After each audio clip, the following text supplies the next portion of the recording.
কে কাজ করবে? নাউনের বদলে কে কাজ করবে? প্রোনাউন। এই মেম্বারই কাজ করবে। এরপরে মেম্বার বাড়ির যে হাউস অফ, এই যে হাউস অফ পার্টস এই বাড়ির আরেকজন মেম্বার, তৃতীয় মেম্বারকে অ্যাডজেক্টিভ। তার কাজটা কি? নাউন প্রোনাউন এদের যা দোষ আছে গুণ আছে সেগুলো সবসময় বের করার কাজটা হচ্ছে কার? এই অ্যাডজেক্টিভের কাজ। দোষ গুণ এগুলো সমস্ত সে খুঁজতে থাকে। কে? অ্যাডজেক্টিভ। এরপর হচ্ছে ভার্ব। ভার্বের কাজটা কি?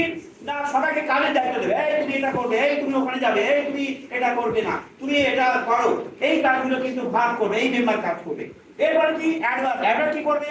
দেখেন বলা I repeat the sense of all my brothers and except noun pronoun বাদে অন্য যে পার্টস যেগুলো আছে, যে বাকি যে 6টা পার্টস আছে সেগুলো কি করবে? না সেগুলো কেমন ভাবে সম্পন্ন হবে, কেমন কোন ওয়েতে হবে, ম্যানার হবে, সেটা এই করবে কে? মডিফাই করবে কে? না হচ্ছে আমাদের অ্যাডভার্ব, এই মেম্বার। এবার মাইনাইনিক প্রিপোজিশন প্রিপোজিশন কি করবে? একটা নাউনের সঙ্গে বা নাউনের কোনো সমতুল্য, যেমন এটা একটা নাউন, আমি বলেছি এটা একটা নাউন।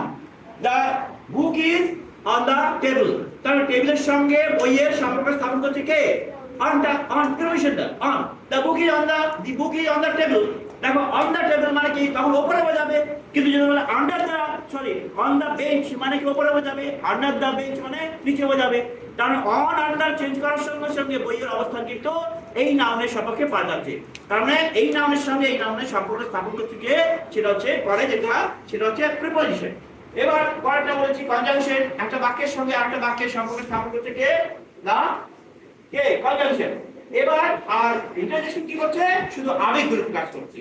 আমাদের ইমোশন, দুঃখ, আনন্দ, শোক, এই সমস্ত গুলো ব্যক্ত করছে কে? আমাদের কে করছে? ইন্টারজেকশন। ঠিক আছে স্যার, থ্যাংক ইউ।